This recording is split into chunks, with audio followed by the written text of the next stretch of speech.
So ako nga po pala si Rod and I'm currently working on creating my own indie game studio here in the Philippines. At nakita niyo po, today is my day off from my regular work as a faculty, and I'm currently working on trying to fix the office from where I'll be putting up my indie game studio, or at least the initial. Kasi madalas kami nababahan dito. So nakita niyo, ako po ay currently doing some clearing, kasi nga may mga preparations sa mga pag-build na dumarating, and that's one of the greatest challenge. Of course, maliban pa sa mga personal problems, pero basically, as I always tell, there will be problems, you just find solution to those problems, no?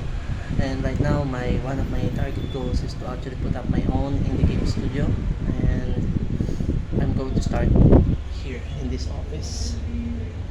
Yan po ay clear out kung paano for the meantime.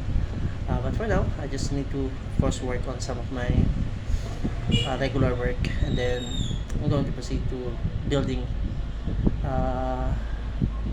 some newer projects besides from Datus Quest, which is one of my main project or my passion project, no? So today is October 20. Update on Pintiglaro Games Indie Game Studio.